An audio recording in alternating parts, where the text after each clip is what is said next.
Hello everyone, welcome to the channel. Today I wanted to take a few moments and just introduce myself to the viewers. Take a little time to discuss my background from childhood to present because it is relevant when it comes to my methodology and my approach to training as far as when it comes to performance shooting. Before we get started though, I would like first to give an update on the channel. A month ago, this last Wednesday, I had surgery on my lower back. It is going to be the 6th surgery I've actually had on my lower back. I had planned on putting out a couple of videos before my surgery date. One was on an upper I assembled using a Sonics barrel boat carrier group, and I was going to put out an accuracy video on that. And also I had posted a silencer comparison video, and I was going to finish it by doing a sound and flash comparison. I had a couple of weeks at that time when I thought I was going to be able to get those finished until I had my surgery. But here in Texas, man, you never know what's going to happen with the weather, and lo and behold, we had some extreme cold and wet weather hit at the same time, and it was just not feasible to get to the range for that length of time to complete those videos. So I guess the best place to start is at the beginning. So when I was a child, growing up in the 70s in East Texas, I come up in what you would call a gun culture. I mean, guns were just an everyday part of our life.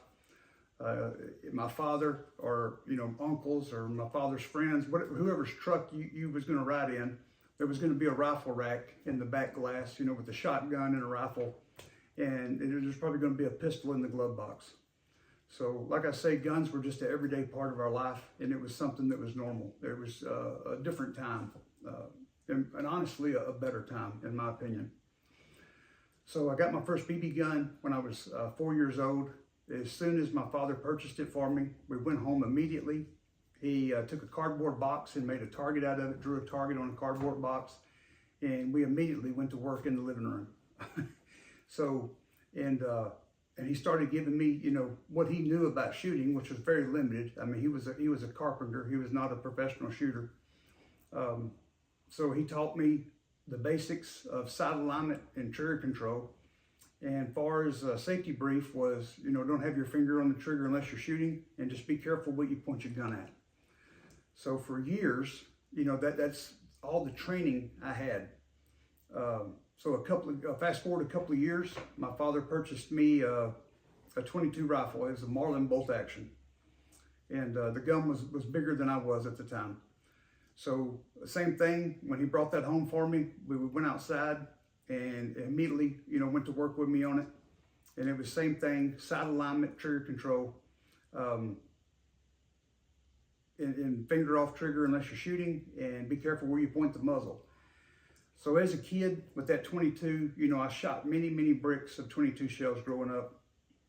And also, we was able to shoot a lot of other things, because on the weekends when people got together, shooting was usually going to be a part of it. And also you look at what the shooting was back then and what was considered to be a good shooter. It was merely if you could hit your target. There was a very limited understanding of what we call performance shooting today. It was merely what I would call bullseye shooting. So fast forward a couple of years from that, I lost my father. I was 8 going on 9. He passed away. I was fortunate enough to have men in my life, that took me under the wing. My best friend, his father, possessed a lot of firearms and did a lot of shooting and out of his farmhouse. And also all of his friends, back then, FFLs were very easy to acquire and rather cheap. So a lot of people had FFLs back then. So if you didn't have an FFL, you definitely knew somebody or somebodies that had one. So you ordered firearms at a good deal.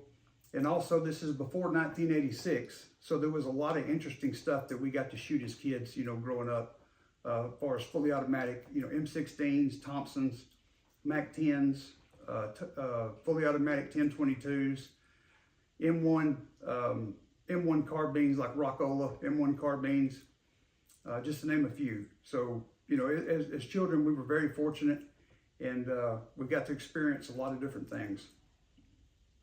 Also, my best friend's father would take us in Houston, Texas, 4 times a year. There was a gun show at the Astro Hall. I mean, this place was huge, and this is back when gun shows were gun shows. They were not selling junk there. Every booth was selling, firearms. And so 4 times a year, he would take us with him and take us to that gun show. So we both started shooting AR-15s at a very young age. I believe I was 13, he was 14. And we had an SP1, an old Colt SP1. And on the weekends, we would go to his father's house. Most weekends we were going to be shooting. And so we shot iron sights for a long time. And then a couple of years went by, and Aimpoint came out with their Aimpoint 2000. So we put one of them bad boys on there, and man, we thought we were something. And I only bring that up, I mean, we shot a lot of other, pistols and shotguns and rifles, but I bring up the AR platform because still to this day, it is my favorite, and I still like Aimpoints. So you just look at the test of time there, you're looking at over 40 years of experience with that platform, and an optic or a variant of that optic. So now let's fast forward. I graduate high school and I get my first job.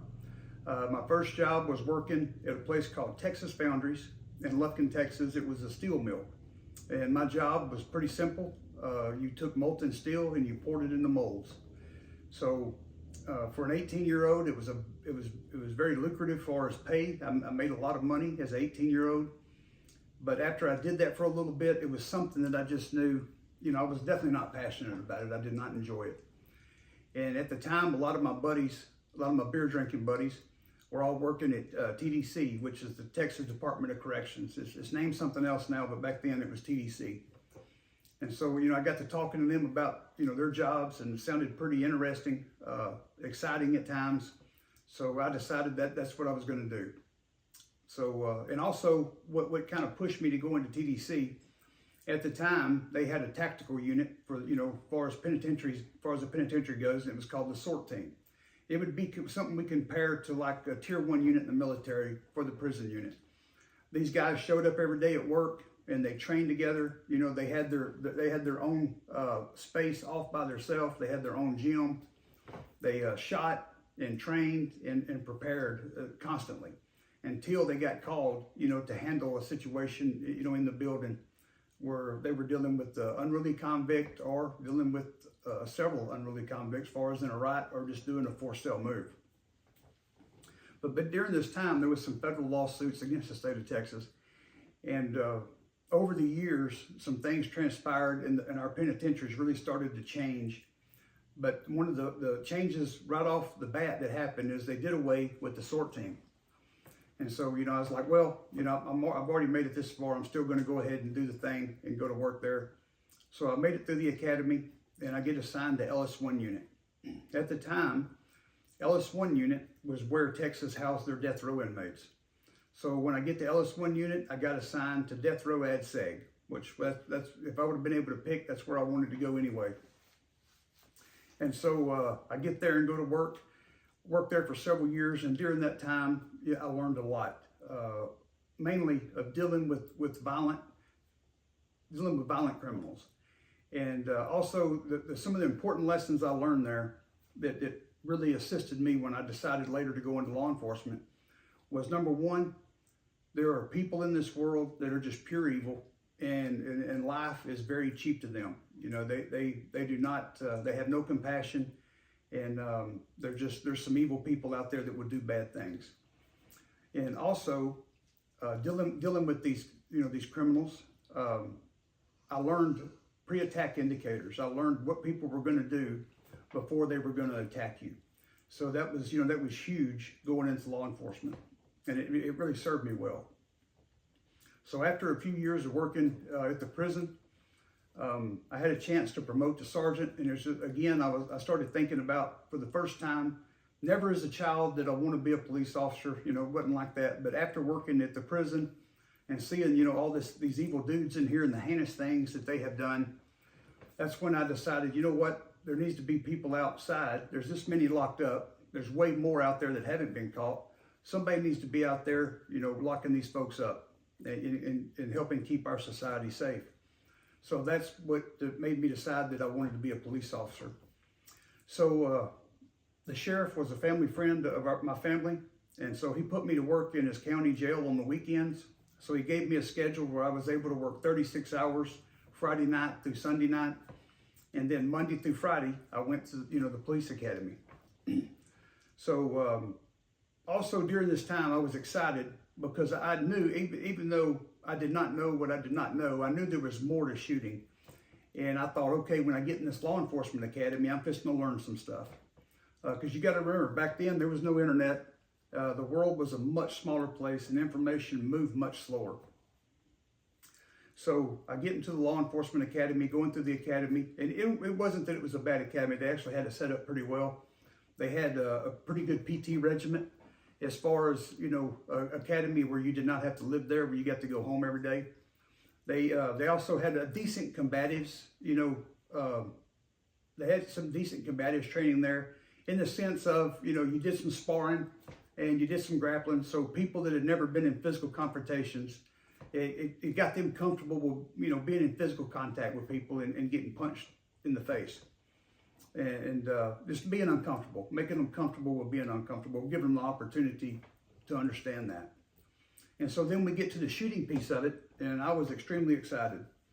And we show up, and the gentleman's name that was running the shooting, he was actually running the academy, but he was also the firearms instructor that was going to handle the shooting piece in the academy. His name was Doug Kahn. And he was a former SWAT cop that had went to work for the academy. And so I was really excited to learn, okay, this guy, he's from SWAT. He is going to show us some stuff. I'm just going to learn some stuff. So long story short, I'm going to try to shorten this stuff up because, if I talked in depth on everything over 55 years, we would be here forever. So I'm going to try to make this as short as possible. And I'll go ahead and say now, if there's any piece of this that you would like to have more detail on, just reach out to me in the comment section. I'm an open book. We'll have that discussion. And so, long story short, we go through the shooting, piece of the academy, and I was very underwhelmed and I was let down. They never demonstrated anything. It was just always like theory, get out there and do it. The quals, the so-called quals, were not difficult at all. And there was no emphasis put on anything, mainly other than accuracy. The times were so lax that there might as well not even been a time. So as long as you could hit your, make your bullet go where you wanted to go, and you had all this time to do it, you were good to go.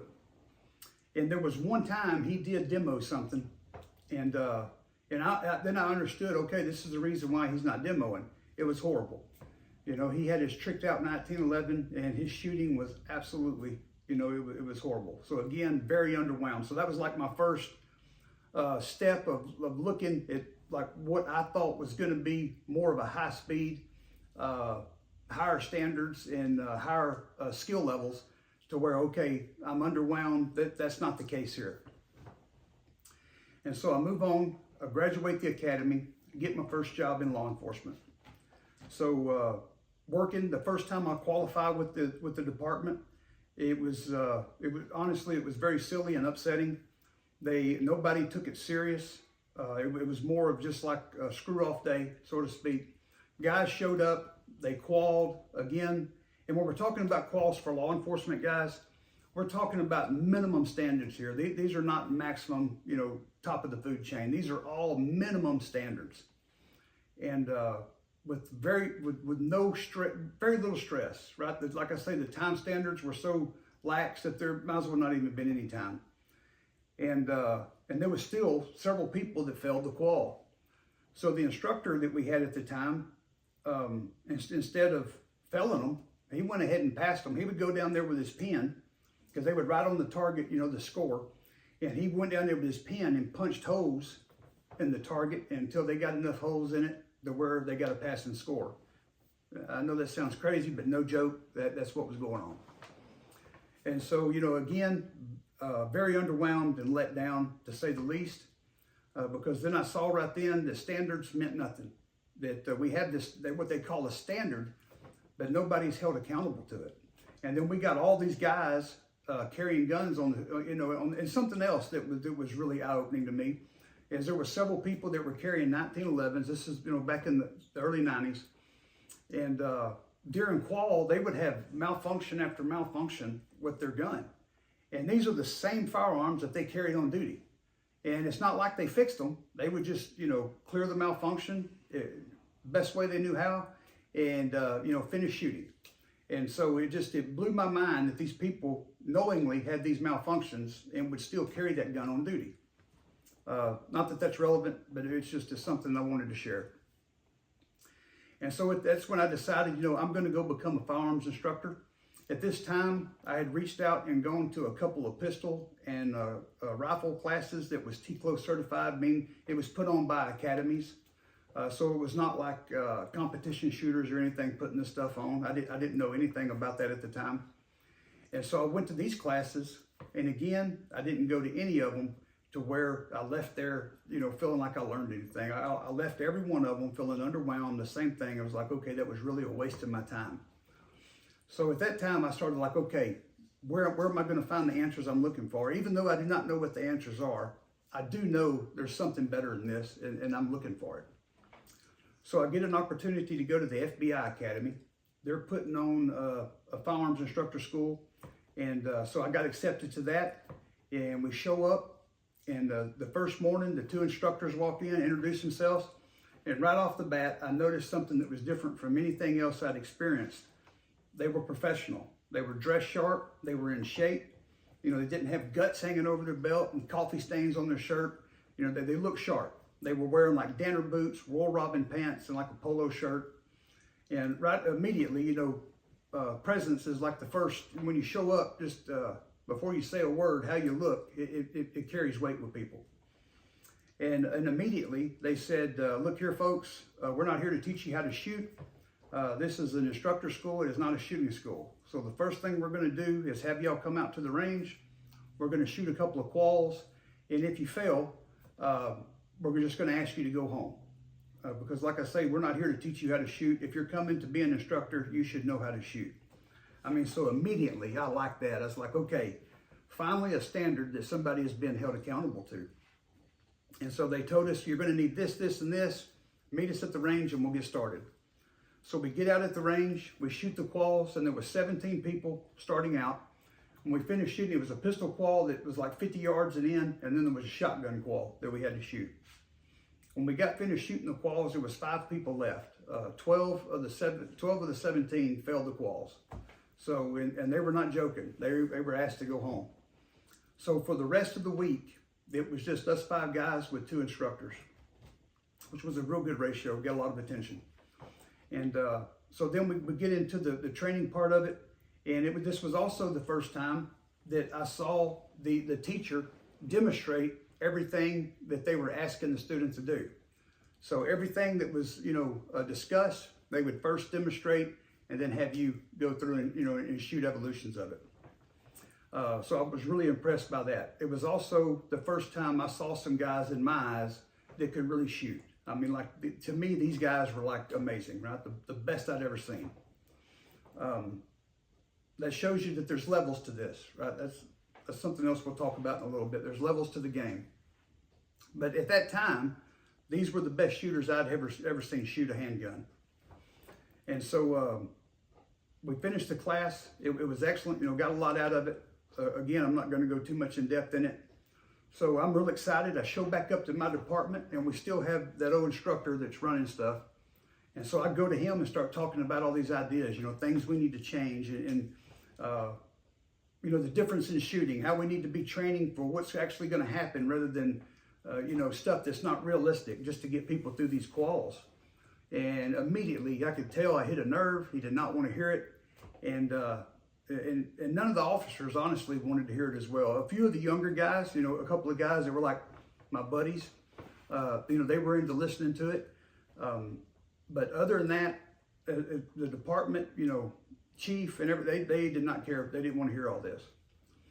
And so finally, I go to work for another department, and I had not been there very long that I had an opportunity to become the lead firearms instructor.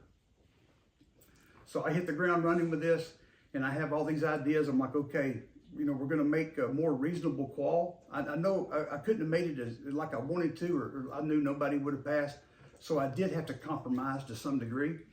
But there was going to be, you know, there was going to be some standards, and there were going to be, people were going to be expected to be held to them in my eyes. So I come up with paperwork. So the paperwork was pretty simple. It just had the quals on it. It had your score. It had pass or fail. It had a block for notes for me to write in, and then it had my signature and then the officer's signature. So the first time we shoot this qual, I started at 50 yards, and man, people absolutely went nuts. While we were on the range, you know, people were crybabying about this. And so lo and behold, fast forward a little bit, we had several people that failed the qual. And so when we got down there, they were like, okay, what are we going to do about this? I'm like, well, I said, you need to have remedial training. You need to practice and fix some things. You need to be able to pass this qual. And so it aggravated them. And so for me on the sheet, I had them sign it, I signed it, and in the notes section, I wrote on there, you know, it's my opinion that this gentleman or this lady needs remedial training and should not be allowed to carry a firearm for the department until they're able to show proficiency. Well, they all went to the chief, and of course the chief did not back me up on this. And so again, I saw that the standards were not, even though I made the recommendations, they fell on deaf ears. But the good thing about that was, if something would have happened, you know, a lawsuit would have been filed, and they went after the training records, I had documentation where I had noted that, you know, so I was being completely upfront and honest about it. So let's see, moving on from there, good things that came out of the FBI shooting school. I ended up making friends with the two instructors. The gentlemen's names was Giles Arsenault and Randy Owens. And lucky for me, they actually ran a range in Conroe, Texas, which at the time was about an hour and 15 minutes from where I lived. I lived in a more rural part of Texas. And Conroe was just not too far outside of Houston. And they had a wonderful facility. It was like on 30 acres. They had a shoot house. They had a 200-yard rifle range, a 50-yard pistol range. They had a wooden 2-story structure for munitions. I mean, it was just, you know, for the facilities I had seen, this was like world-class stuff. This was impressive to me.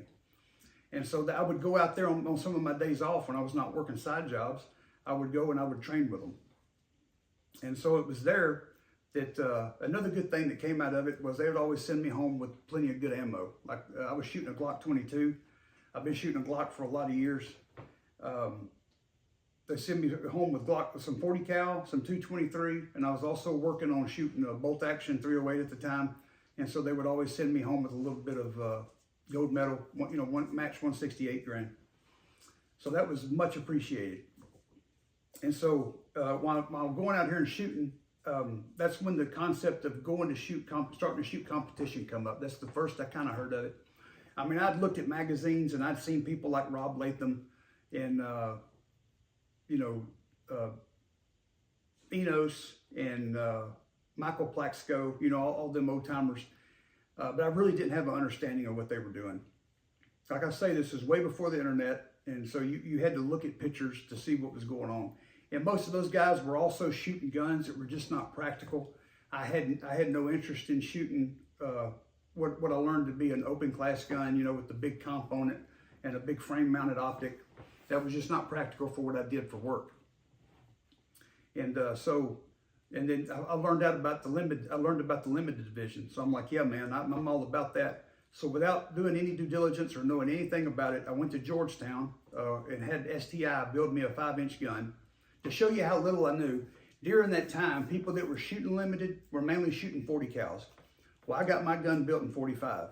So I got a 5-inch gun. I had them break the sharp edges on the slide, and I had them get the slide hard chrome. So that's pretty much all it was. It was a factory STI other than that. And then I had to buy a box load of magazines to get 4 that worked. The magazines were absolutely horrible. And so I'd also been reloading since I was, you know, pretty young. So I developed me a load. I had a Dillon press, and I developed me a load that ran pretty reliable in it. It was a 200 grain Montana Gold bullet paired with some Vita Vorta powder. So I got me a load that, you know, made power factor and whatever, so I was ready to go. Got my membership, And there was a match in Buffalo, Texas, which is, far as matches go, was pretty close to my house. It's about 45 minutes away from where I lived at the time. And so just to let you know how delusional I was, truly, I call it being a big fish in a small pond. I really thought when I was on my way to that match, I thought, man, I'm going to show these people something. Now, I wasn't so delusional that I thought I was going to go out there and win, but I really thought I was going to have a good showing. I really did, you know, for whatever reason. That shows you how delusional people can be, okay? Using myself as an example here. So I show up, I get out of my car, get my junk out, I'm walking up, and there's a pistol bay to my right, and there's a gentleman that's just going to start shooting a stage. The timer goes off, the beep goes, and this guy goes to work, and it's just like my jaw drops. I watch him shoot the stage, and it was like, you know, that meme where it was, at this time, he knew he had effed up, right? It was like, at this time, I knew absolutely nothing about shooting, okay? But the positive of that was, I knew this is where I can find the answers. Now, finally, I'm on the right track to finding some answers, to being able to shoot the way I want to be able to shoot. And so I shoot the match, and of course, it did not go like I thought. I did not make a good showing. I did absolutely horrible. So, needless to say, I did not win, nor did I impress anybody. But I did. The gentleman that was shooting that stage, I did, you know, catch his eye. He come up and started talking to me, and I learned it was a gentleman by the name of Kenneth Hicks. He lived in Alto, Texas, which was about 30 minutes from where I lived, and he was a GM that shot open class. Lo and behold, his son was shooting then, and his son was real young, about 14 at the time. He ended up going to shoot for the Army Marksmanship Unit. And so, man, I deep dive. This is the first time I get a little bit of help on learning how to properly dry fire. Before then, my dry fire just consisted of, you know, sight trigger. That was it. That's all I knew. So that's what I was calling dry fire. And live fire, pretty much the same thing. I mean, I was working on my draw, and I was working on reloads to the best of my ability that I'd been taught, you know, but none of it was real efficient. And so I get into this, meet Mr. Hicks. He gives me some pointers. So I start cleaning up my dry fire, and I start working on different things in my live fire sessions. And then I start going to what matches I can go to. Like where I live, there was very few matches that was close to my house. Most matches were, you know, a good drive. So time goes on, you know, several things accumulate, and shooting competition just has to get put on the back burner, simply for, you know, a lot of reasons. I had a young family. I had I poured concrete on the side, and I couldn't take that much time off. I mean, I needed that concrete money to pay my bills. You don't make much or back then, you surely didn't make much in law enforcement. You didn't do it for the money, let me say that. And so it kind of took a back seat. As much as I didn't want it to, you know, the family had to come first. And I was already spending more on like guns and ammo, because about this time too, real quick, I'd gone down the rabbit hole of buying all these custom 1911s. And not that I would carry them on duty, because I never got one that was reliable enough. So then I finally got, you know, just fed up with that, and I quit buying them. That's a subject for another day. Man, they've come a long way with them, but I'm talking like back in the 90s, you could spend a fortune on the gun, wait months and months for it, get it home, take it to the range, and it would not work, and you would have to send it back. I mean, it's just a bunch of nightmares. Anyway, I'll digress on that. And so let me see where I was at. So I quit shooting competition. But I was still sticking to my training, the best I could. Not as much as I would like to, but I was still shooting and training way more than anybody else, you know, in my department. People would make fun of me. You know, they'd call me a barrel sucker and this kind of stuff. And but I was still very passionate about it. And it was always, you know, in my mind, this is something I would like to do if I could. And so fast forward a couple of years, I ended up going to work for the Texas Highway Patrol. So during my law enforcement career, I'll just tell you, I worked many different facets. I worked state, I worked local, and I worked for county agencies. And during that time, I was a patrolman. I worked investigations. I worked narcotics. I was on an SRT team and a firearms instructor, and I was a highway patrolman. So I had a lot of different experiences during my years of law enforcement. So I go to work for the Highway Patrol. When you go to work for the Highway Patrol, you've got to go through their academy. And one thing I will say, I really did not care about being the ticket cricket. You know, working the streets and being a patrolman was like and SRT team, that was like my favorite part of law enforcement. But I went to the Highway Patrol merely because it was better pay, better retirement, and more opportunities, right? I mean, they had a full-time SWAT team. You had to move to Austin for that. They had, you know, full-time firearms instructors at their range in Florence or in Austin at the time. And so I was like, you know, there's more opportunities here. And so I go to work there, go through their academy. And what I will say about the Texas Highway Patrol, back then, I don't know what it is now, but back then they put on one heck of an academy. It was 6 months long. You actually lived there.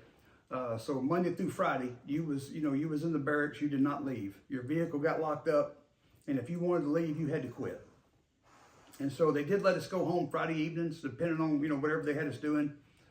They would usually smoke us pretty good, you know, and then about 5, 6 o'clock Friday evening, they'd let us go home. So no matter how far you had to drive, you know, I lived like 3.5 hours from there. So I was fortunate. There was some people that lived 8, 9 hours from there. And so I would go home every Friday evening. And then we had to be back for a long time.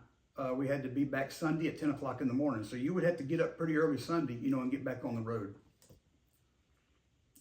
And so I will say the academy was excellent. They had a very good PT program. I mean, pretty grueling. That ran a lot of people out of it. Like we started with like 137 people, I think, and I think we graduated with like 78. And most of the people that left, it was not academics, it was PT or the fighting. They had a pretty good fighting combatives program as well, which I believe is very good. You know, if you're going to be a police officer, you need to know how to fight. You need to know what it's like to be punched in the beak. But we got to the firearms portion of it. Although it was very in depth, it was ran by like what I would call the old guard.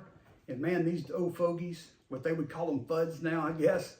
These dudes were, you know, it was pretty bad. Right? It was pretty much strictly bullseye shooting. Like I said, that's what they come up on, and that's kind of what they carried over. And we saw the same thing. Nobody really demonstrated anything, and it was, you know, you would get in trouble for doing things correctly. They would get on to you. I'll digress on that. But so during the academy, I forgot to mention the beginning of the academy, I met a real good friend of mine. His name is Aaron Roberts, and he, you know, Roberts and Reeves. So we sat right beside each other. We bunked beside each other. So right off, we hit, you know, instantly we hit it off because, you know, he was real big into shooting IDPA. And so he invited me on the weekends. I started coming to Houston and training. He had a good friend by the name of Gordon Carroll. And Gordon Carroll was a phenomenal shooter.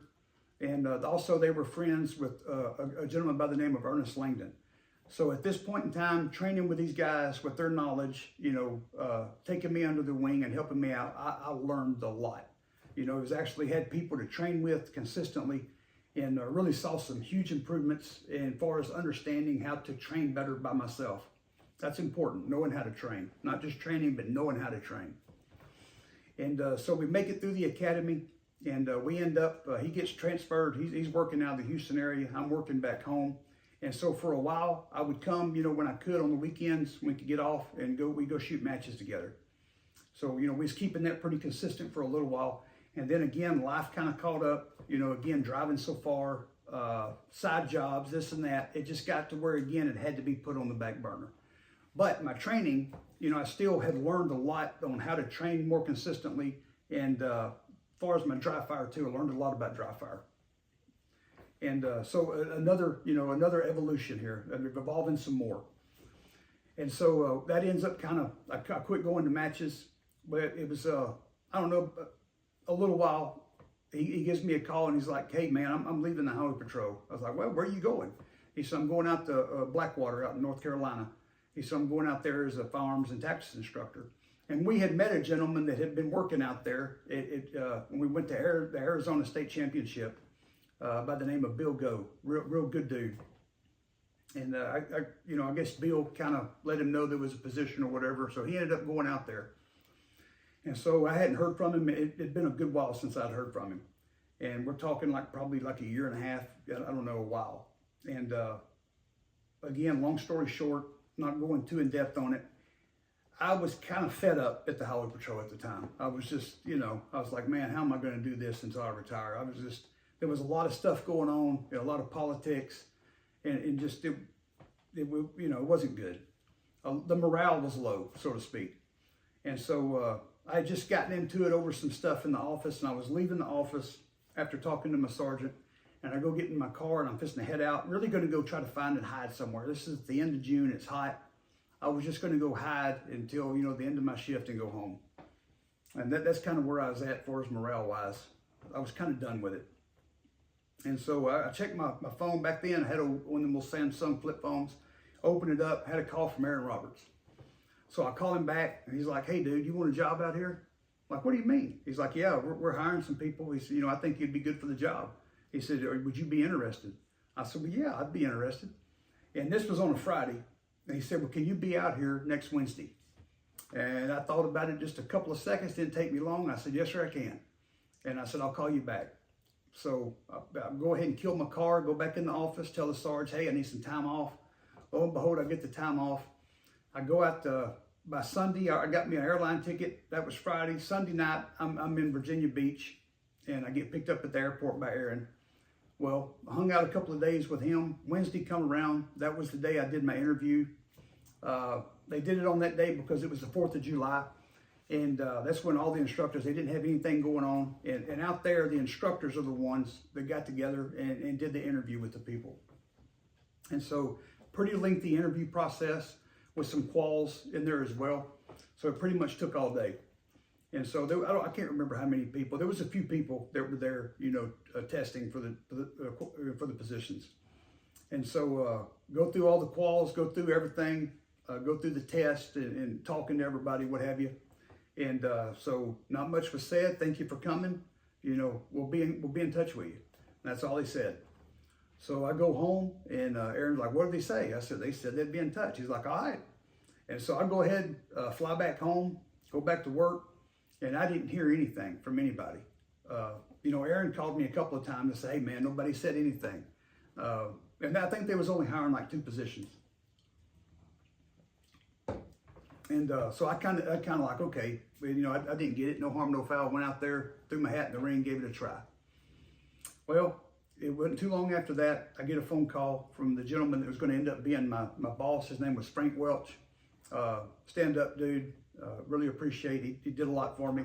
Frank, if for somehow strange way you see this, brother, I appreciate you, and I'm very thankful for everything you did for me.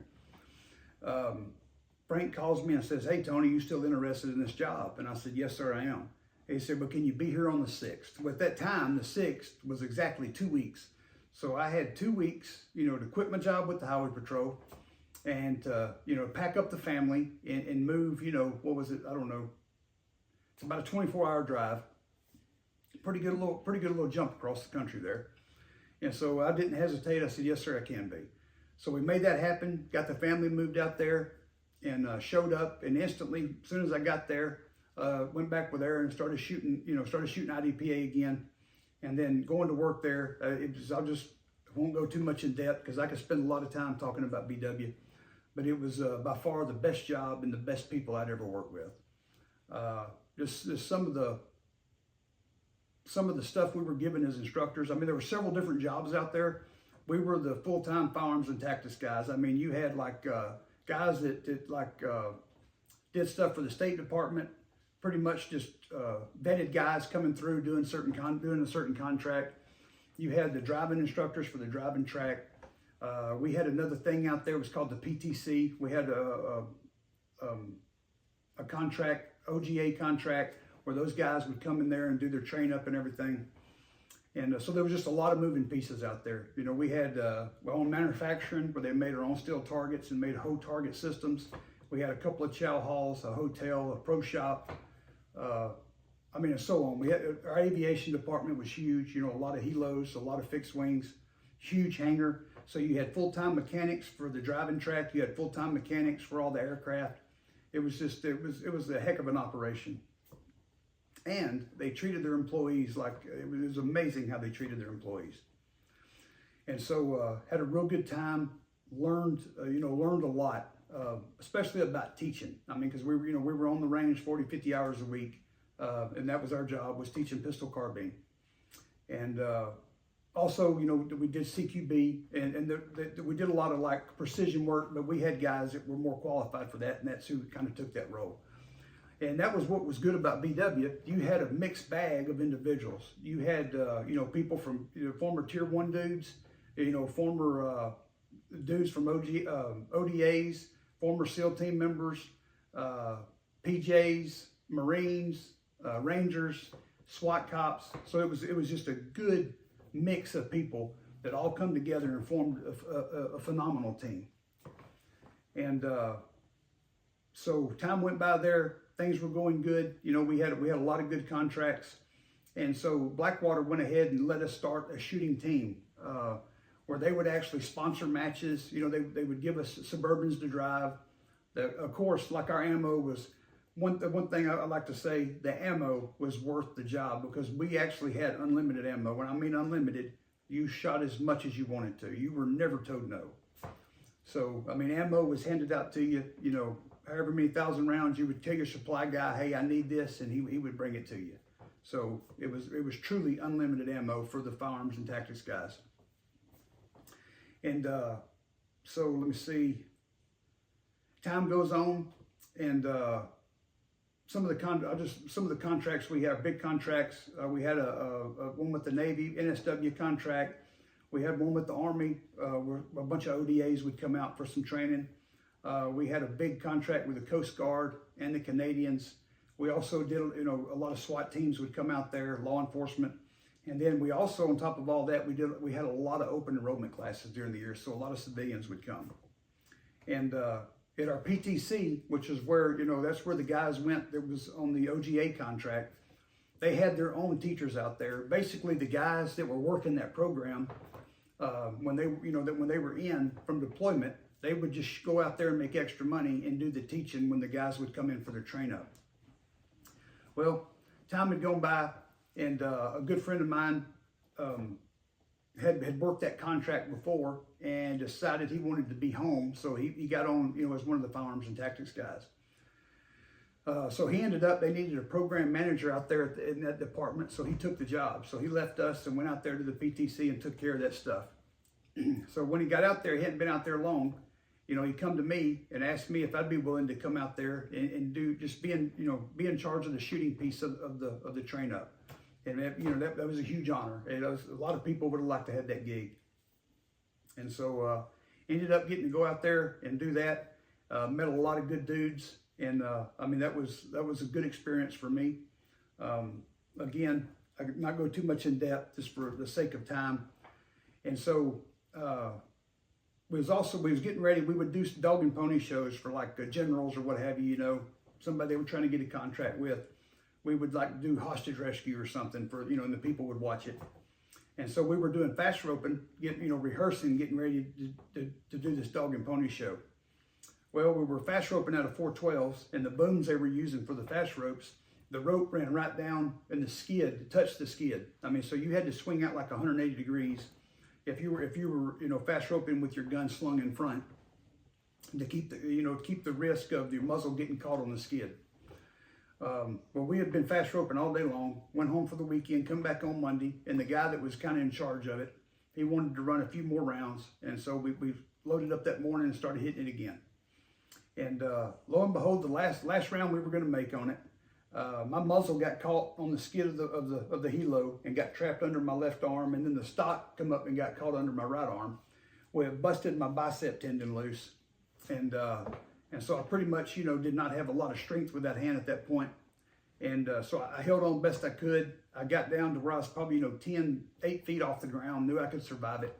So I just let go, and I kind of landed on my left heel, kind of funny, and tweaked my back. But not a huge deal. I had tweaked my back, you know, many times before, you know, through lifting weights, through training, grappling, what have you.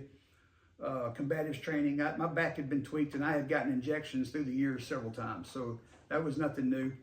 And but the arm was my biggest concern, and so I ended up getting a surgery on the arm, and they fix it. The surgeon fixes it, reattaches the tendon, and I had no problem with my left hand at the time. I mean, my hand worked fine, and so did my 6-8 week recovery, whatever it was, and I was back at work, which I never left work. I was off like a week.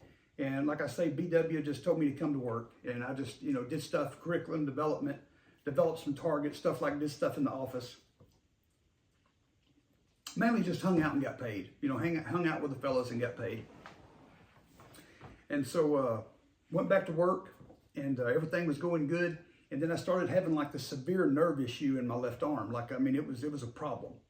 And like every time I would shoot, the gun would recoil. It would feel like, somebody was hitting me with like a stun gun or something. It would shock the living mess out of me. And it was pretty aggravating. So I went back in, they said, okay, we see what the problem is, some scar tissue. We're gonna go back in there and we're gonna fix that. I'm like, okay. So when they go back in, I wake up from the second surgery. When I wake up, my left hand did not work. Did not work. It was just like my thumb was together, my fingers were folded up, and that's what it looked like. And if you notice here, you look at the atrophy in the arm, it did not work for a lot of years. And so that was like, okay, that was concerning, because now, I've had a little bit of use of my left hand. I had no use of my left hand. So I just started doing everything strong hand only. What don't kill us makes us stronger. And it was actually a learning experience for me, because I learned a lot, like running the carbine strong hand only, like how to reload it efficiently, how to clear malfunctions efficiently. So it made me figure things out. So that was good in that aspect of it. So after a little bit of while, we found a doctor at Duke Medical Center that, said he believed he could fix it. He could do some tendon transfers. It never would be 100%, but he could get some movement back in my fingers. So, definitely, so I went there, and he ended up doing like 3 surgeries on the arm, and did 2 tendon transfers. And I still did, I thought I was going to wake up and have like movement in my hand back, but that was not the case.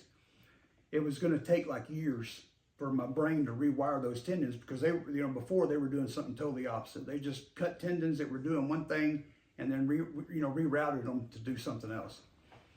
And so, he said, look, I know you're discouraged, but you give it, 4, 5, 6 years. He said, your hand is going to start working again.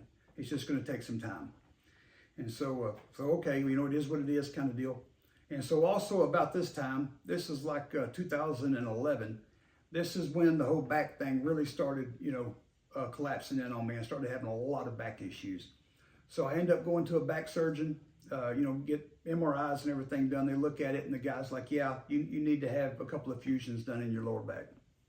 And so I did not like that answer, did not want to do that. And so I ended up flying to Texas and went to a place in Tyler that has a phenomenal, bunch of back specialists there.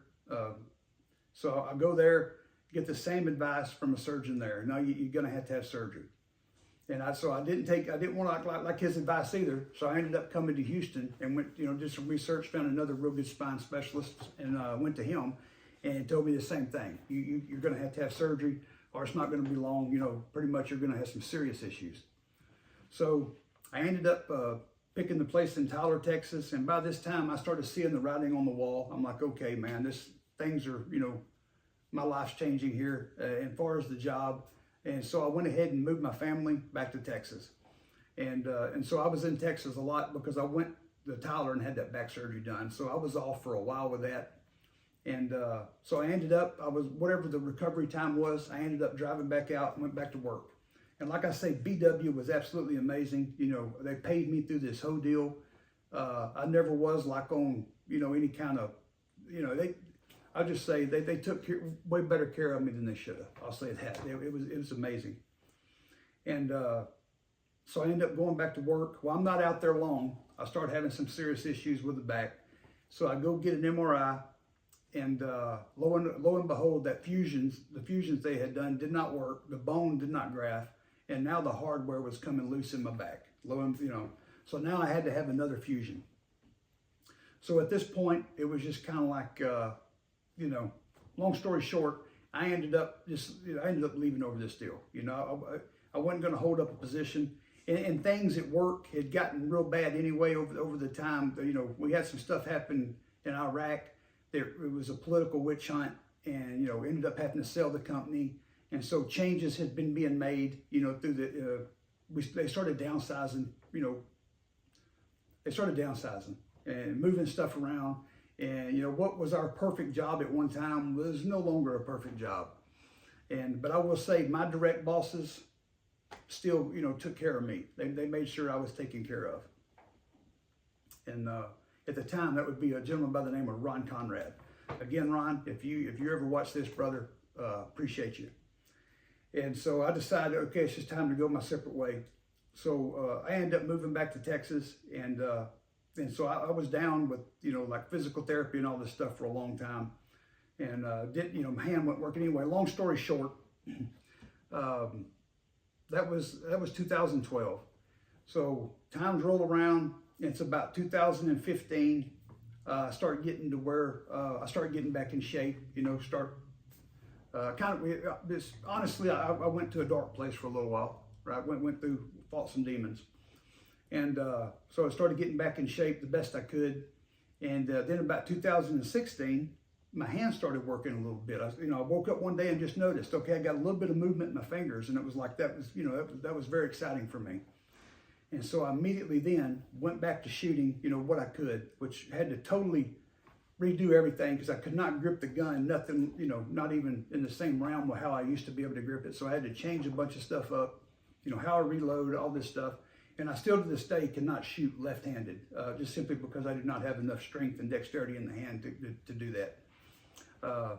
But I can open my fingers enough to get it on the gun. I can open my fingers enough to reload the gun. It's a little awkward reloading the carbine, but again, you make it work. And so I go on there for about a year, starting to put back in work, and then again I start shooting a few little local matches, nothing big, and I throw my back out again. Just moving in and out of positions, trying to be explosive, not considering my condition. And so then that shuts me down for like another.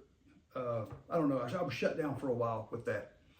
And so then about 2018, again, got back at it, same thing, started putting in the work, started shooting some little matches, and again, my back set me out. And so I just took a break to all this. 2018, it was a couple of years span there, where I was pretty consistent to about 2020. And so then, December of 23. So December of 23 till now, I have been extremely consistent with my training, both pistol and carbine. So it has been, and then I had to have this last back surgery.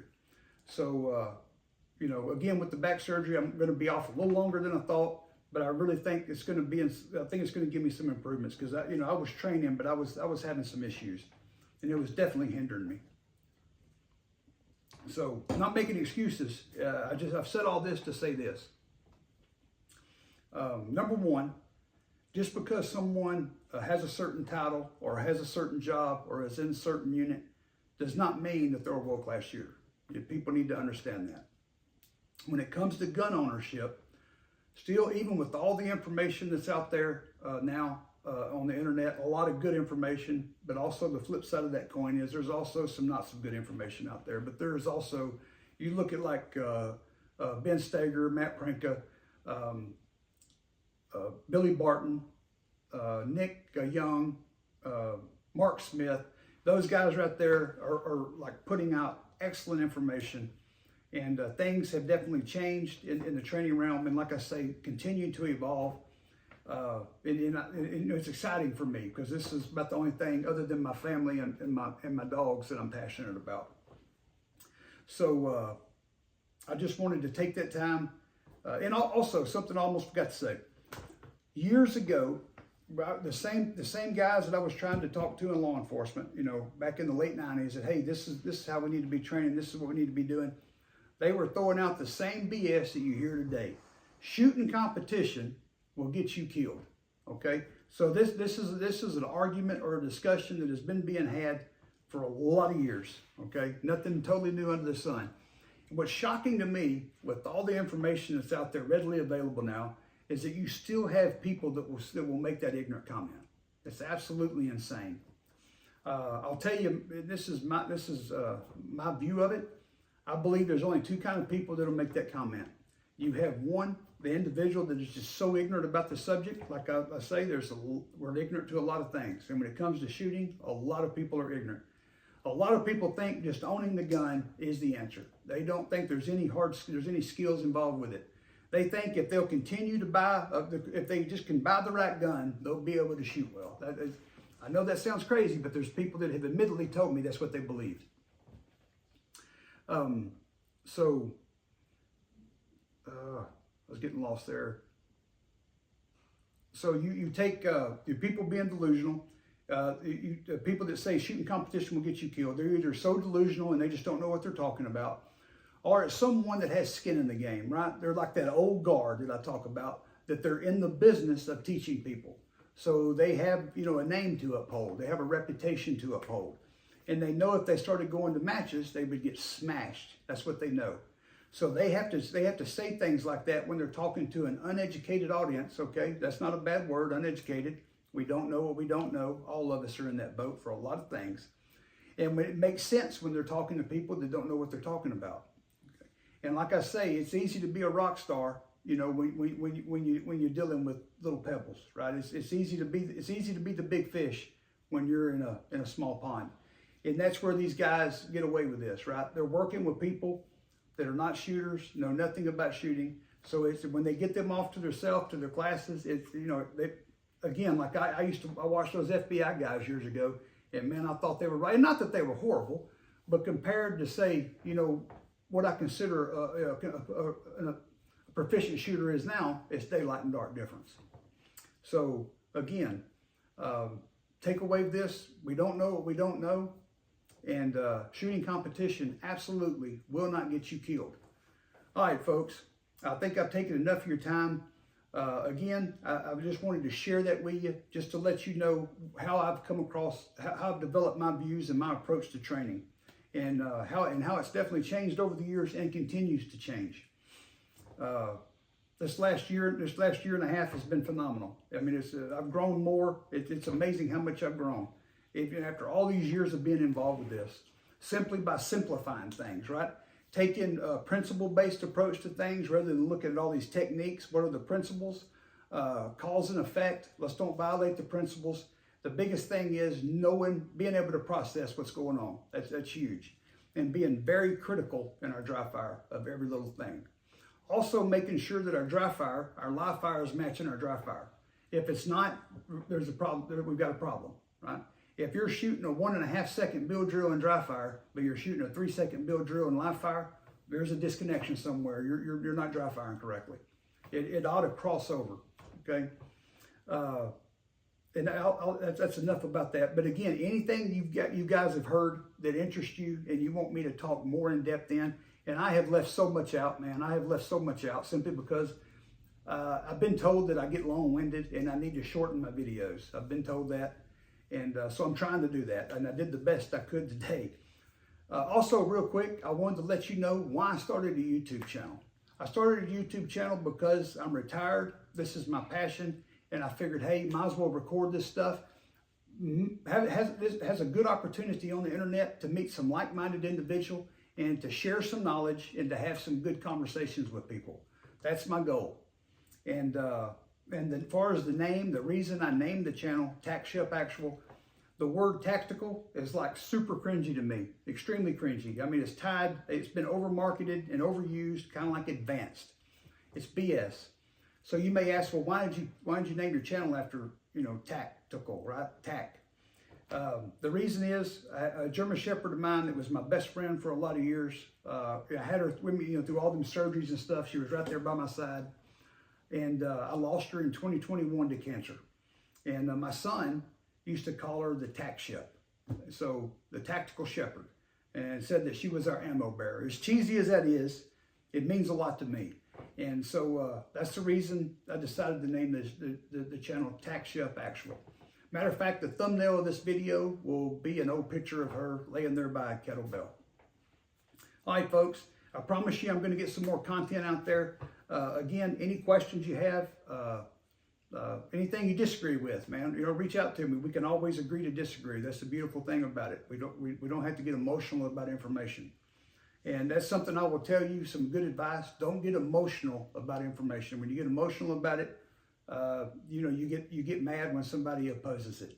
Always go around with your cup half full ready to accept knowledge, because you never know where you're going to find it. All right, folks, that's all I have today. Thank you for your time, and you have a great day. All right, folks, I do apologize, but lo and behold, I did forget a couple of things that I believe is important. When I was talking about the trainers out there, there's a couple others that I intended on mentioning, and they just slipped my mind. Also look in to a gentleman by the name of Tom Alibrando, a good friend of mine. He started his own business, and it is, look it up, it is Sparta Training, like Sparta, like the Roman longsword training. Gentleman's name is Tom Alibrando. Also, look into Brandon Bernanke with Gateway Defense.